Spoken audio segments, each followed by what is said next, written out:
Next हम लोग application of operational amplifier में इंटीग्रेटर सर्किट पे एक क्वेश्चन देख लेते हैं। इससे पहले हमने एडर सर्किट पे देखा, अब हम लोग इंटीग्रेटर सर्किट पे क्या देख रहे हैं, यहाँ पे क्वेश्चन देख रहे हैं। तो आप देखिए एक इंटीग्रेटर सर्किट दिया हुआ है, इसमें हमको rate of change of output voltage निकालना है in response of single pulse input to the integrator. ये सिंगल पल्स इनपुट है, दिस इज व्हाट 0 मिनिमम से 5 वोल्ट हमारा है। तो चलिए हम लोग इसका सॉल्यूशन करते हैं। आपको पता होगा कि इंटीग्रेटर का आउटपुट क्या होता है, output of integrator V naught this is equal to -1/RC integration 0 to t, यहाँ क्या लेते हैं V in dt, ये लेते हैं हम लोग। तो this is the output voltage. अब हमको रेट ऑफ चेंज निकालना है आउटपुट वोल्टेज। तो रेट ऑफ चेंज अगर हमको निकालना होगा तो यही होगा rate of change.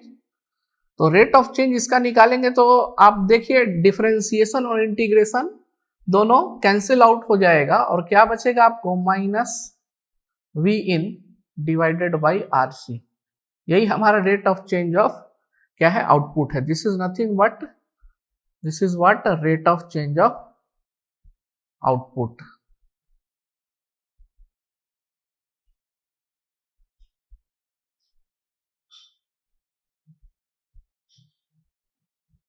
Output voltage.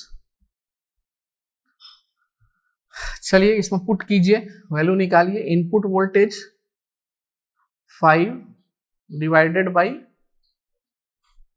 ठीक है, RC। What is the value of R? 10।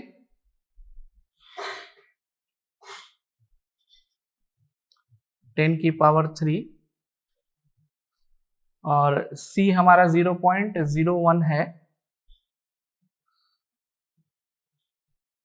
10 की पावर -6, ठीक है, -5।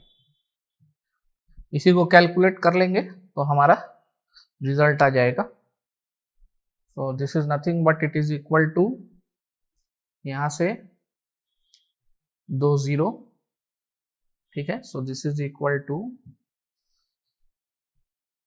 ये हमारा हो जाएगा -5 अपॉन, ठीक है, 2 0 से यहाँ एक 0 बचेगा, 100 इंटू 10 की पावर -6।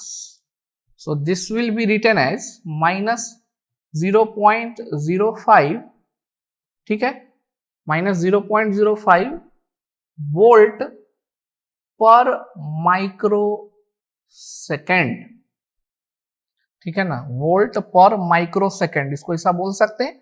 10 की पावर -6 को माइक्रो सेकेंड बोल दिया और ये 100 इसके साथ कंपनसेट हो गया, 0.05 हो गया।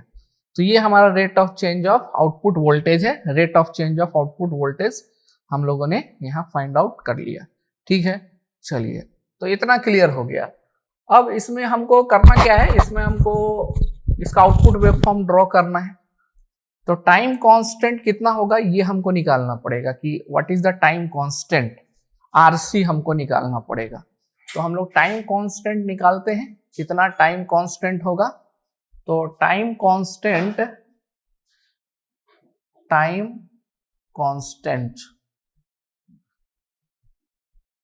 ठीक है, टाउ से रिप्रेजेंट करते हैं RC। रेसिस्टेंस कितना है, 10 किलो है, इंटू C कितना है, 0.01, 10 की पावर -6, ठीक है। यहां से 2 0 कैंसिल हो गया, ठीक है ना। तो दिस इज इक्वल टू 2 0 यहां पे है, 100 माइक्रो सेकेंड लिख सकते हैं हम लोग। 100 माइक्रो सेकेंड टाइम पीरियड हो गया इसका, ठीक है। मतलब क्या कि 100 माइक्रो सेकेंड के बाद यहां से यहां तक का टाइम कितना है, 100 माइक्रो सेकेंड। ये 0 है और ये क्या है, 100 माइक्रो सेकेंड। तो हम जो आउटपुट बनाएंगे तो इसी टाइप से बनाएंगे। तो पहले हम इनपुट को यहाँ ड्रॉ कर लेते हैं। ये हमारा 0 है, this is what 0 at 0 second, and here this is 100 microsecond. ठीक है, चलिए अब जब 0 है यहां तो ये हमारा 0 होगा, आउटपुट भी क्या होगा 0 होगा. This is actually input V in, और यहां हम लोग आउटपुट ड्रॉ कर रहे हैं, इसको दूसरे पेन से ड्रॉ कर लेते हैं हम लोग. तो आउटपुट के लिए देखिए अभी तो 0 है तो ये 0 रहेगा, दिस इज व्हाट 0. लेकिन 0 के बाद 100 माइक्रोसेकंड तक जो हमारा आउटपुट चेंज होगा, ठीक है, वो कितना चेंज होगा, वो हमारा कितना चेंज होगा ये हम लोग यहां से देख सकते हैं.